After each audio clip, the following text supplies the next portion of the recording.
Hi there, it's Jackie and Mel back again, and last video we spoke about the expected rate of weight loss. So today we're going to talk about what to do if we're not achieving a weight loss at the expected rate. So what are some things we could do, Mel? What could we look at? Well, the number one thing I get patients to do is keep some sort of food record, and they can keep that on a notebook or in notes on their phone, or they can do it in an app for me, so I can send people a link, and I quite often do that, and that is usually quite eye-opening to people as well, to have a look at the carbohydrates in certain foods that they're eating, and just the very act of tracking usually helps people clean up their diet a little bit.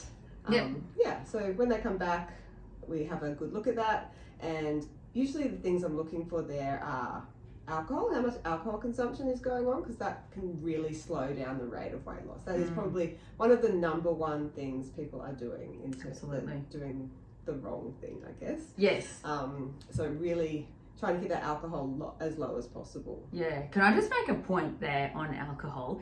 So sometimes people make the mistake that they look at low carb sources of alcohol and almost look at them like they're free, you know, because this alcohol has 0 carbs. Have as much of it as you like, but no, of course, everything has a consequence, and at the end of the day, alcohol is an energy source coming into the body, and the body's got to deal with it. And so I look at alcohol like sugar, really, because it's just an extra step along in that fermentation process. So the body has no reservoir though to store alcohol, so it stops any other metabolism of fat or anything else, let alone the other problems alcohol can bring, high blood pressure, that sort of thing. So yes, alcohol is one to really zone in on if you're not getting an expected weight loss. Definitely. Yep. And the other thing about alcohol I always find is if they're having more than 1 or 2 drinks in a session, that can then affect sleep. Yeah. And that affects nutrition the next day as well. Exactly. So flow-on effect. Yeah, exactly. It's not worth it, basically. If you're in a really serious weight loss phase, really limiting yourself to a couple of drinks over the week. Max. Yeah.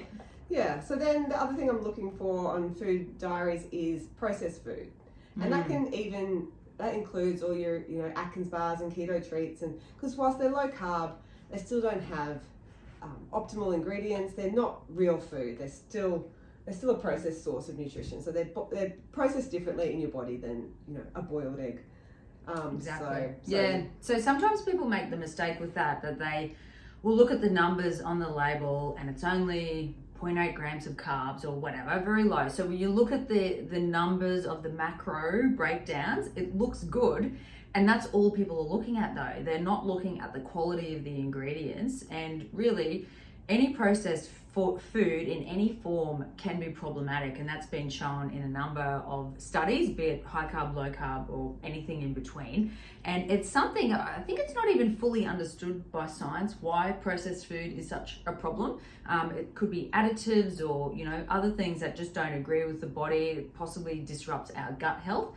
But there's some sort of X factor that's a problem with processed food. So yes, steering towards real foods, even if you're taking a little bit of a hit on the carbohydrate coming in my opinion, seems to work better. I think that's right.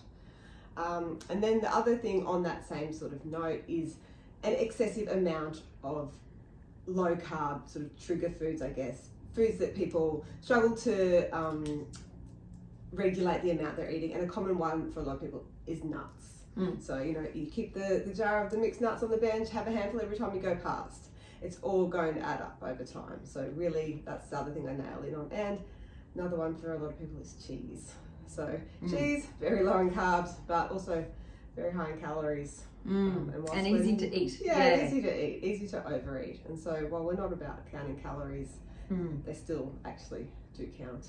Yes, they do. And yeah, the interesting things with nuts and cheese, like they're kind of partially processed. So you've got to think, if you were out fossicking and finding nuts, like you'd only find 1 or 2, you're not going to find a whole packet. And they're going to sometimes force them open. Yes, they're going to be wrapped in a shell, and you're going to have to bash them, and that will slow you down. And same with cheese. There's been a bit of a process involved to make the cheese and separate it out and that sort of stuff. So yes, they are common culprits that we see that can be easy for people to overconsume. And they're often consumed in that kind of afternoon time when people are, it's been a long day, they're getting a bit snacky, it's not quite dinner, so they can be a bit of a pitfall. So to dial in and be careful with the nuts and the cheese, and if anything, maybe even try and bulk up, say, the protein portion of the lunchtime meal to get you through to dinner would be a better way to go. Exactly, trying to get rid of the snacks generally, because the snacks are often what is derailing that weight loss. Exactly.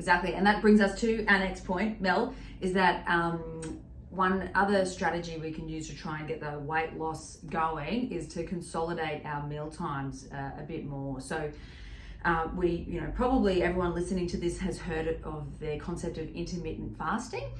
Sometimes people make the mistake though that they might be having, say, their 2 main meals per day, but there is still a bit of snacking outside of that time, and they look at that like a fasting window, but it's not really a true fast because there's still calories coming in that need to be processed, and often a small insulin rise even with those low carb snacks. So we really want to dial in and make a fasting window a true fast where there's really no calories coming in. It's only non-caloric fluids, for instance, like your black teas, coffees, water, and having that as a true fasting period. But the meal times, trying to consolidate your intake into those meal times. So that can definitely help bring down the insulin between those meals and get the fat loss going. Again, that's a strategy that can work well.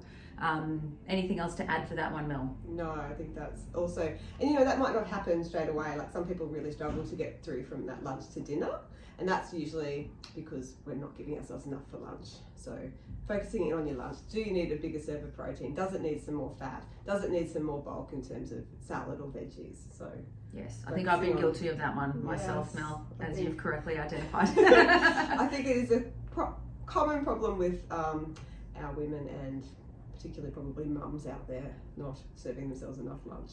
Yeah, exactly. So putting energy into getting that more adequate would be really good. So there's some good things to start with. Obviously, there's also non-nutritional related lifestyle factors that can limit the rate of what we could expect for weight loss. We often find if people have a lot of stress, or their sleep is terrible, or if they're having no exercise at all, it's they're only going to get so far with how well they will do from a weight loss and a body composition point of view. So we don't want to exclude or forget about all those other lifestyle factors, although nutrition is obviously very, very important, as we know.